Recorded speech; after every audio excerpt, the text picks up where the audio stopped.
All right, welcome back everyone to a second season of Top 10 Toys.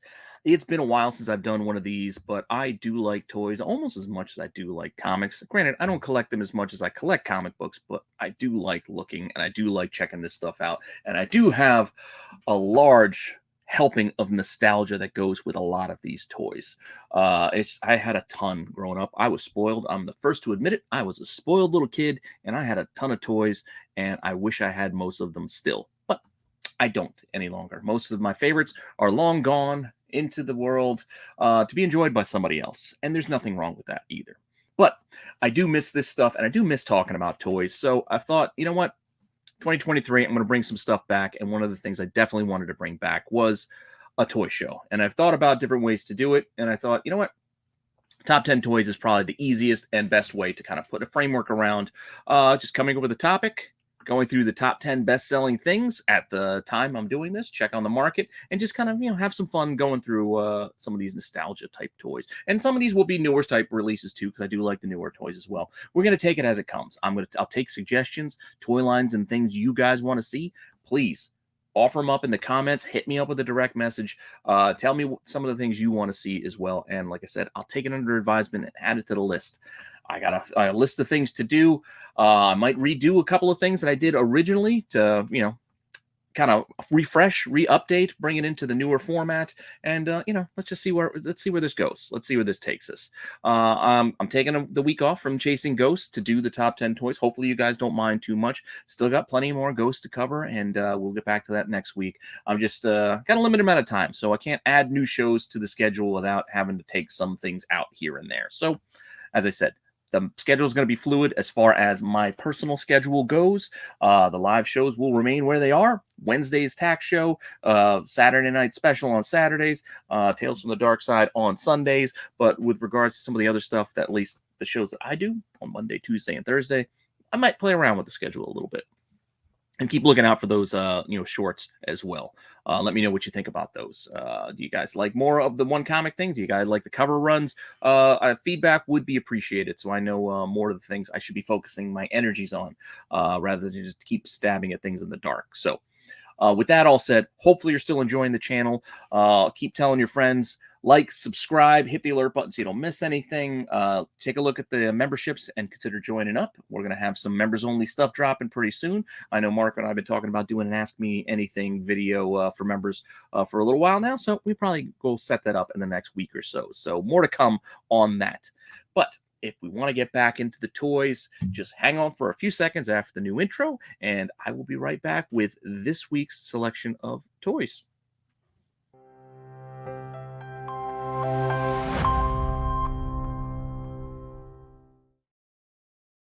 All right, so top 10 toys. Where do we want to start and kick off season 2? I thought, again, one of my favorites growing up, and one I've already done. I did it as a top 5 toys when I first started to do a toy show. I did it only as 5 with a couple of more honorable mentions. So I'm going to put it and repurpose it, put it back into this. We'll take a look at the current market and see where things lie now, a year or two later, and see what the top 10 might be for this subject, which is near and dear to my heart, Shogun Warriors. I'm not sure if the younger crowd will know what I'm talking about when we're talking about Shogun Warriors, but I'm sure you old heads like me remember these big toys, these big bastards that we had when we were kids. These 2-foot tall, basically robots, Godzillas, monsters, just awesome stuff. And that's what we're going to get into this week. So let's look back on the Shogun Warriors. Here's like the initial lineup. I think that came to the U.S. These things started over in Japan first, I think in the early 70s, like 1972, 73, somewhere thereabouts. They didn't come really to the U.S., I think, till closer to a couple of years later. And then they really took off once they introduced Godzilla, which I think was in the later 70s, like more like 1977. And these were toys that were dangerous. They were dangerous for the day. I mean, look, the hands shot off. They had missiles that fired. They had little Ninja Star discs that shot out of these things, all of which, those little pieces, are also very, very collectible. And keep an eye out because people remake it. And, with 3D printers these days, a lot of these things are remanufactured as replacements, which is fine. But just know the difference. Don't pay original part prices for something that somebody just made using a 3D printer. At least I don't think you should. I don't think the value should equal one and the same. That said, I mean, you look at some of this stuff, go check out. This is the site that I used when I did my initial show. So a lot of the information I carried over to here, and that was shogunwarriors.org. Check them out. If you like these big robot toys, these jumbo machinders, I don't know how you pronounce it. I do my best with pronunciations, but they have a lot of great information there, message boards, all that fun stuff. Go check it out. And like I said, that's where I got some of the pictures and some of the things and information there. So definitely go check it out. Check out that site if you're interested in these same, Shogun Warriors. Now, moving on from that, yes, these were huge toys. Like I said, these were like 2 feet tall. I think Godzilla was only like 20 inches, but the robots, they had the rolly feet. They were huge. They were light as well, but they were still. When I look at the prices, you look at the old day prices. I mean, these things were only $15, $11.77. What a deal! What a deal! Man, I wish I still had these toys. Definitely still wish I had these toys. And I had most of the run. Some of these were the hand-me-downs too, like from my cousin, who was a little bit older, and even my uncle, who was only a little bit older than me too. One of my uncles. And I did get some toys like that, like some of the Migos, some of those old original G.I. Joes, some of those bigger type toys, because toys were bigger back then. And then they slowly got transitioned down to Star Wars with the 3 3/4 and the G.I. Joes, and things eventually started going on the smaller scale. So then they could start selling as vehicles and whatnot. But for the time, these things were awesome. Awesome. Moving on to what do we got here? What do I got next for you? Oh, here's a little almost like instruction manual here that kind of shows you just how you load the fists. Like I said, these things, they fired the fists off. They were spring loaded. They shot like little jets out of their bellies, missiles out of their fingers, rockets from their knees and legs. These things, they fired weapons, and you guys know all the stories with Boba Fett and the firing missile, and you could put an eye out. Yeah, there were warnings for these as well, but they still existed. They were still out there, and I still had these toys, and I turned out all fine. Look, I got my vision, didn't shoot my eye out or anything. So let's give kids a little more credit. And I didn't swallow any of the toy pieces either. So keep that in mind. But even those little pieces, as I mentioned earlier, look here, like that the little jet that shoots out of Raydeen's chest, and some of the missiles there, $80 for some of these original pieces.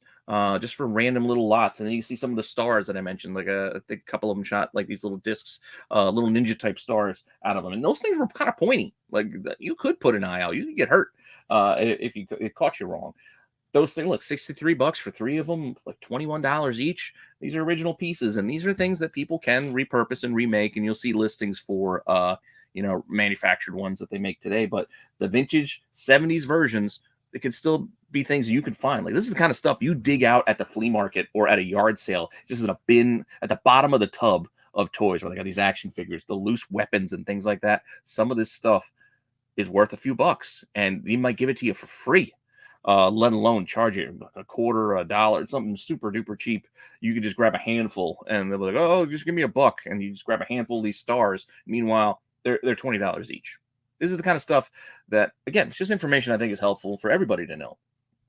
And again, just going into the Shogun Warriors, just kind of broad, give you the broad sense of the IP of the product, of the intellectual property, if you will. They had these huge toys, as you can see.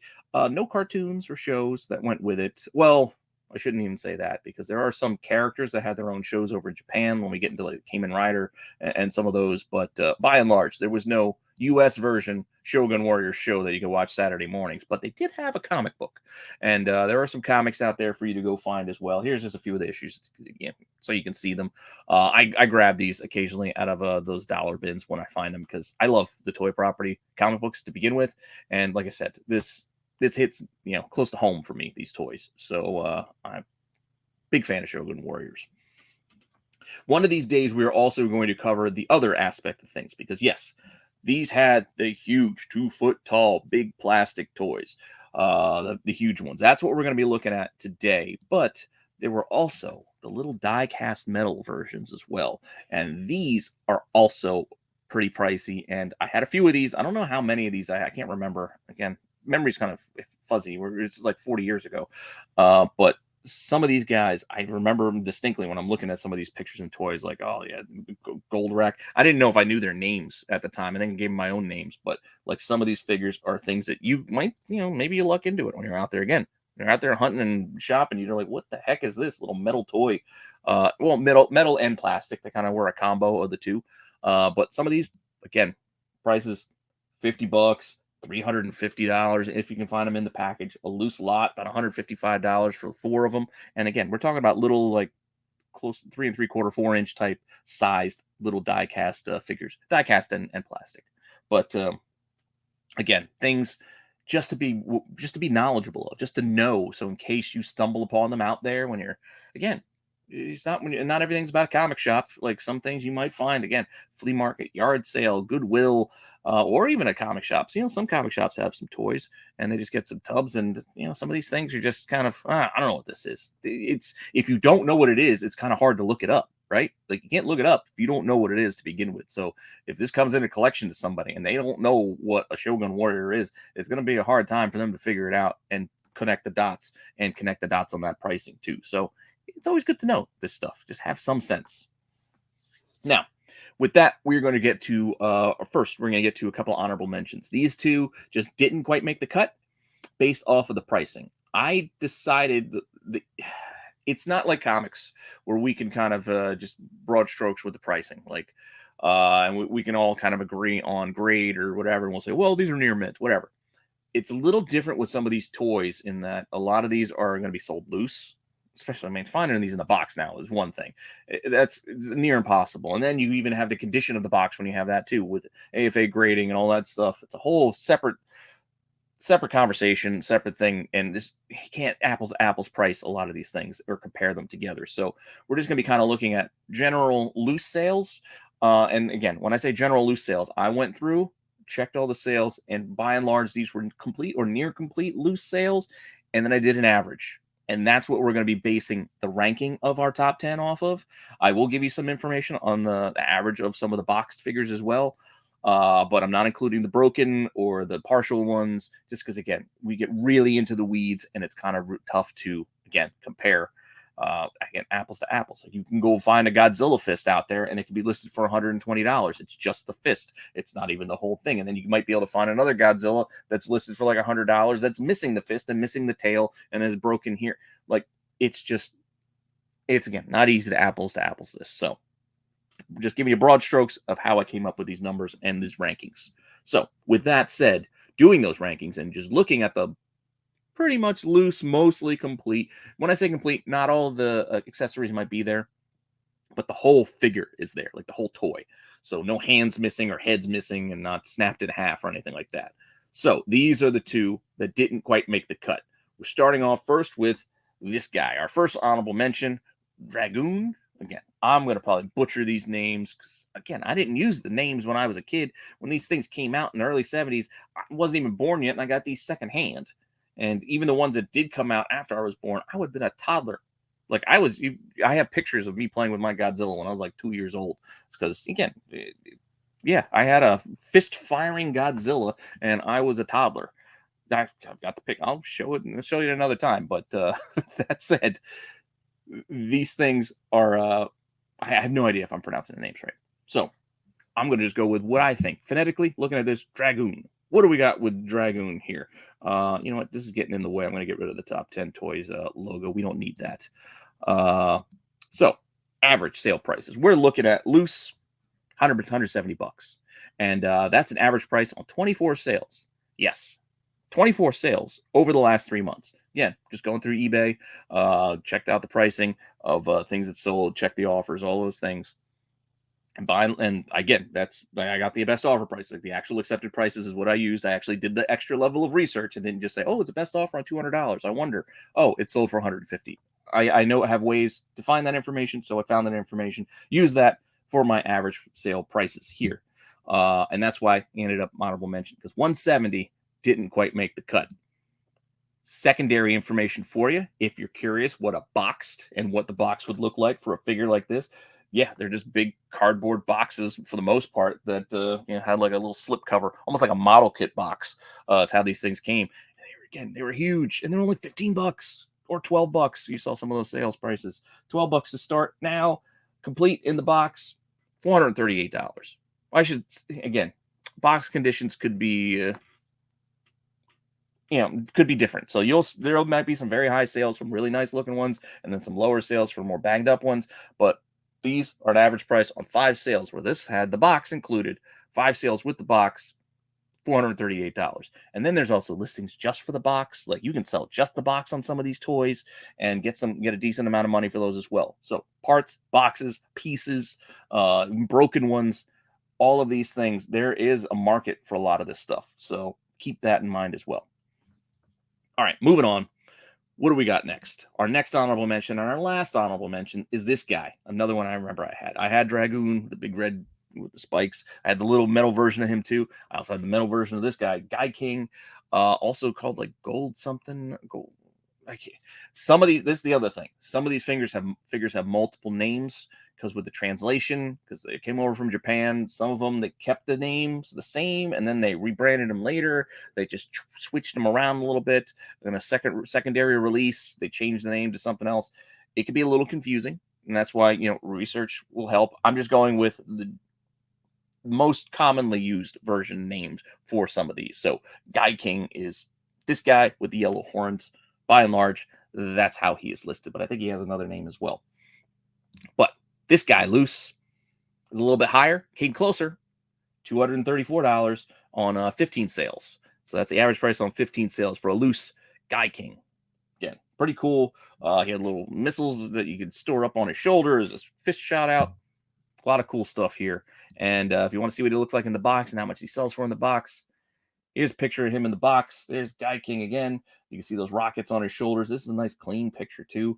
$634 for this guy with 7 sales on average in a box. So again, that's ballpark kind of figures this is the average, just to give you a sense. And they are not being ranked by average. I'm only ranking these by the loose. So you might see some prices where, hey, why isn't that guy ranked higher? His complete in-box price is higher than this guy's, this other figures. But we're not doing the box ones. I'm doing it based off of the loose. It's just the easiest way I could do it, and try to keep us doing our comparison of apples to apples. So with that all said, that all laid out, hopefully you get it, and hopefully you understand my rationale in doing it this way. But now we can officially begin our top 10 for top 10 toys, Shogun Warriors. So, honorable mentions aside, where are we going first? Our first one up is another one that we already covered here. We looked at this guy. Looks like a Shogun with the kind of the spikes. Well, again, Shogun Warriors, but it has that kind of like a Shogun samurai warrior type mask. Number 10, Raydeen. And I think by and large he's mostly gone by that name, Raydeen. I don't think he has an alternate name, but Raydeen is coming in here. He had like a little almost like a little jet that shot out of his chest, because again, these are supposed to be like huge mechs, like these are like the Voltron sized gigantic robots with like human pilots inside, all that fun stuff. So that's why we have all these extra rockets and like little ships and extra little side pieces that a lot of these came with their designs. So Raydeen comes in at number 10 because loose, this guy's averaging about $245 on 19 sales. So you can see he's a little bit more than Gaiking. That's why Gaiking didn't make the cut. Raydeen comes in loose at $245. But again, for informational purposes, what's he in the box? In the box, he's about $425, we'll say, for a complete in the box on about 5 sales. And that's my point. You can see here, the Gaiking average on 7 sales was like 600 something. Meanwhile, Raydeen in the box, for whatever reason, was only 400. But we're not basing it off of the box. We're basing it off of the loose. Because again, some of these boxes aren't the nicest boxes. Some of them aren't. It's tough. It's tough to kind of compare these. But we're just doing it for fun. This is a moment in time. This is based off of the last week when I did the research to do this. So if we do this in another couple of months, just like the first time I did this, our results could be completely different and the rankings could be completely different just based off of the sales at that time. So again, moment in time, drop in a bucket. That's what we're looking at. This is the top 10 for right now for Shogun Warriors, which takes us to our number 9, Mazinga. Yeah, I don't know if I'm saying it right. Mazinga, the Great Mazinga, sometimes referred to. This is more the classic look. This is the one I think that is featured prominently on a lot of the uh, sales, merchandise and kind of front and center type character. This is like the cherry flavor, like this is the generic vanilla guy. That not the vanilla guy, but you know what I'm saying. Like this is basic. This is Duke. This is the lead type of character for this run. And yes, we can make I think I made the Bazinga joke the last time I did it, so I'm not going to do it again. But Mazinga comes in at number 9 because he is averaging about $256 on a whopping 35 sales. So yeah, 35 sales. Like these things sell. I mean, to me, I was kind of surprised that, oh, yes, it's over 3 months, but over the last 3 months to have 3 dozen sales of a 40-year-old toy, 40-plus-year-old toy that's 2 feet tall, it's kind of impressive to me that it still has that longevity and there's still that much of a market for these things that these can still move. But be that as it may, moving on to informational. What's he in the box? In the box again, looks pretty cool. You got the rockets in the hands, all that shooting out there. $383 for a box version. Because again, these I think are easier to find still boxed and saved for one reason or another. Raydeen and Mazinga were kind of like A and B, I guess, front and center for this toy line. And there's only 7 box sales for this one. Now, up next is probably my favorite of the group because, well, it just is. I mean, I mentioned it at the start. I had this toy since I was like a toddler, and I remember playing it with it as I got older. Well, until I stopped playing with toys, I still had this thing. And yes, my Godzilla. I had this Godzilla. Yes, for one reason or another, the fist fired off. You pulled a little tab on the back of his head, and the little fire thing came out. It looked like a tongue, but it was meant to mimic, the radiation blast, the fire that Godzilla could shoot out. And he had little rollers on his feet that help him move, as well as the tail that was detachable. But so sometimes you find some of these things broken and missing pieces like that, like the tail, missing the fist that fires off because of the spring, and sometimes the lever on the back is broken on him, and it may not work, and the tongue doesn't come out, or the flame strip doesn't come out. So all these things come into play, but still, this is one. It's probably my favorite, and he comes in at number 8 because this averages about $312 still, $312 loose, by and large, mostly complete. Like again, with no major defects of like missing huge pieces or chunks. That's by and large how I came up with that, and that was over 29 sales. There's more, like I said, there's more than 29 sales because there were some broken ones, there were some missing some important parts, so I didn't include those. I left those out because again, I don't want them dragging down the price because you're selling an incomplete one. It's not on the same level, so shouldn't be compared together. That said, $312 for the Lucy. But in the box, Godzilla will still get you a solid $831, and that was on another 7 sales. Uh, hey, decent number of people who kept this Godzilla box, I guess. And you can see, it was part of the Shogun Warriors line. That's right there on the thing. Again, one of my favorites. One of my favorites, definitely growing up. But be that as it may, Godzilla, price wise, only comes in at number 8. So where are we at with number 7? Number 7 is this guy. This is almost like that kind of extra add-on that I think kind of came later. So Dimos, again, not the flashiest looking of the group. He kind of looks like a gigantic GoBot if you really really look at him. But he's got those rockets on the legs, and again, still a fun figure and a fun toy to have. But maybe not as popular as the others. $369 though. So the price is a little bit higher because I don't think we see him as often because this was only on 7 sales. So he's not coming up for sale as often as the others in the 20s and 30s. Only 7 sales for the loose version of Dimos here. So $369, that brings him in at our number 7 spot on our little countdown here of our top 10. And if you're looking at in the box, well, somebody did have a sale in the box, and it sold for over $1,000.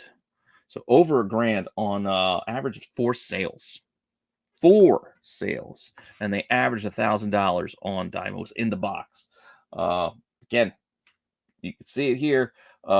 Pretty cool. Looks like a gigantic GoBot. But there it is. $1,000 if you can find one in a box. Number 6. So just outside of our top 5, we have no, this is not Mazinga. Could be confused with Mazinga, and it's not Gaiking. The name can kind of confuse you there. This is Goldrake, or what's the other version of it? It's like Goldrake is like another, like, again, some of these have multiple names of how they're labeled and pronounced, but Goldrake is on the box of the American US version, so that's what we're going to go with here. He is our number 6. He does look very similar to Mazinga in the color scheme and all that stuff, but you can see the note, a little bit of difference. You got with the kind of the wings kind of thing coming out of his head. He's got the little rocket fingers, the missile fingers, but he is $500 loose on average on 9 sales. So once again, not a ton of sales, just like Dimos, only 9 sales on this one, but still $500 on average for this guy. It's a little tougher to find. And speaking of tougher to find, as we get through some of these other ones here, as we get to the top of the list, these ones do not have any sales in the box. So I will show you pictures of them in the box just so you have it for informational purposes. It's kind of cool. Kind of, again, I like going through this stuff and looking at it. Again, he had the hand that was just like missile fingers. Like he was like 1, 2, 3, 4. You put the missiles in, you loaded them in, and it's, again, I remember playing with this. It's kind of fun. But no sales in the box, so we don't know what the pricing is there. Gotta imagine it'd probably be over $1,000 as well with Dimos, if I were to guess. But let's get into our top 5. And once we get into our top 5, we're going to get into some more niche kind of like figures. Like some of these don't have the US versions. They weren't released here. They're Japanese. But again, this is a market and a product that kind of crosses those borders. I mean, this is where it originated, over in Japan. So there are Japanese versions of these as well. There's US versions, whatever you could find out there. You buy what you can get. And some of these were released in Japan. And just keep that in mind as well. So it may not be as easy, which is why they'll be tougher to find, and also a little pricier, which is why we find them at the top of the list as opposed to at the bottom. Now, with our number 5, our next figure is similar to Dragoon in color scheme. It's got a little bit of that weird looking head. Almost looks again like a weird GoBot, but Getter. I think he has other names as well, but Getter was the most common name that I could find, and I only found 1 sale of him. A single sale puts him at $600, which is why he is above the others, because $600 is still $600. So he comes in at number 5 with that 1 sale. In the box, and here you can see in the box, you can see the Japanese packaging and all that stuff. Once again, similar product, in a sense, it's just like a model box. You just inside the cardboard, and they put the slip cover box over on top of it, but no sales in the box, so we don't know what the price could be there for this guy. Up next, number 4. I mentioned it a little bit ago, Kamen Rider. His guy was pretty close to the top in the last time too, because we just got a new Kamen Rider comic, just got released recently. There were some pretty cool exclusives. So the series, is this something that's at a popular show? This is a thing that's being released. I think there's maybe an anime or something on Netflix too going with this. I'm not sure. But Kamen Rider is a character that's been around for a while, pretty popular over in Japan. But they didn't release him here as one of the Shogun Warriors, to my knowledge. I think it was only released over there. And we do have 2 loose sales, also averaging $600. So he comes in at number 4 instead of number 5, even though the price is the same, because there were 2 sales. And so while I could have had them be like 4A and 4B, I decided to still rank them where they're ranked, because more sales also meant there was a higher sale and a lower sale, but more sales made it a higher ranking to me. So put Kamen Rider in at number 4. And just like the last one, none sold in the box. And here, again, you can see the Japanese box. Over there only. No sales for a complete in-the-box figure. Now, for our top 3. Number 3 is another figure that had a couple of names when I was searching for it, but Combattler, if I'm saying it right, is also Combattler was another way that they had the name listed, but Combattler is more commonly found when I was looking for it and searching for it. So that's what I decided to put on the slide. But Combattler with RRA, I think, at the end instead of LER was another way that this figure was listed. Kind of like a mesh between Dimos and like Mazinga a little bit when you look at the design. Color scheme is very similar as well. But it's still kind of unique in that way. It's got that kind of classic robot kind of look. And this is not an easy one to find either. And this is another one that's kind of expensive, which is why he's number 3 at $756 on 3 sales. So there were 3 sales for this guy, and 756 on average. $756 for a used 2-foot tall toy. Keep that in mind as well as we go through this list. And just like the others, in the box, Japanese packaging, none sold. And that's, again, I'm not surprised that we didn't have any sold here in the US. Just didn't make it here, I guess. But you can see, look, there's an extra arm there in that box with this picture. So there's another one that fire the whole half of the arm out there. But that was our number 3. So who is number 2? Number 2 is another character that's also pretty popular overseas, and this is Tetsujin, if I'm saying it right. Tetsujin. There's like a giant like statues and memorials almost over in Japan for this character. I believe, again, very popular, and I believe only sold over there. I don't think it had a version where they sold it over in the US, but loose, this guy's $837.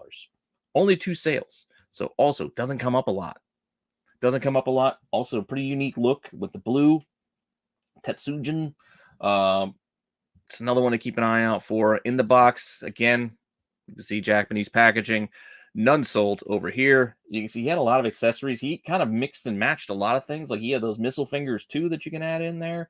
And then a lot of rockets. So a lot going on here for your money.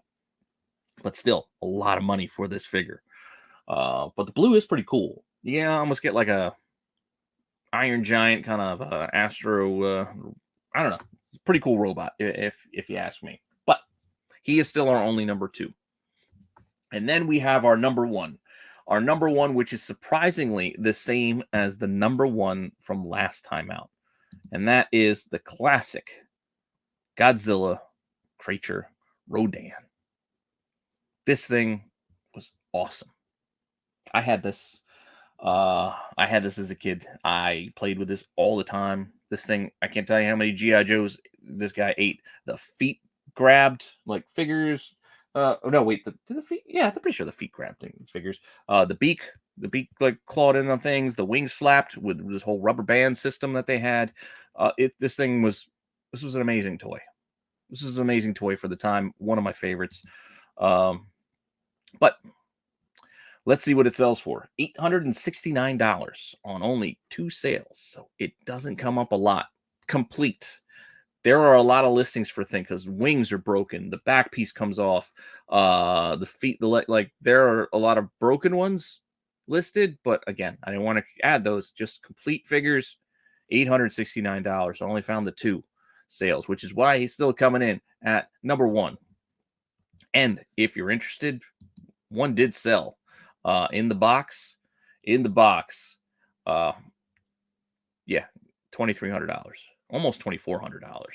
Granted, it was a single sale, but fantastic. This thing was, I remember this wingspan, 38 inches. 38 inches was the wingspan on this toy. Awesome stuff.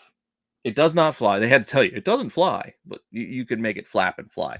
And for this one, I wanted to give a little extra coverage on it because, like I said, it's number 1 and it was one of my favorites, along with the Godzilla. And it's a Godzilla creature. You can see there on the back, there are the finger holes. You put your fingers in, and you would grab and pull, and it would create the flapping motion of the wings. And the back piece, like I said, came off there. And inside, you can see there was like a whole rubber band system where these these things break. And you have to try to replace them. And then the rubber bands you replaced them with might not be as strong because that's not what they were built for.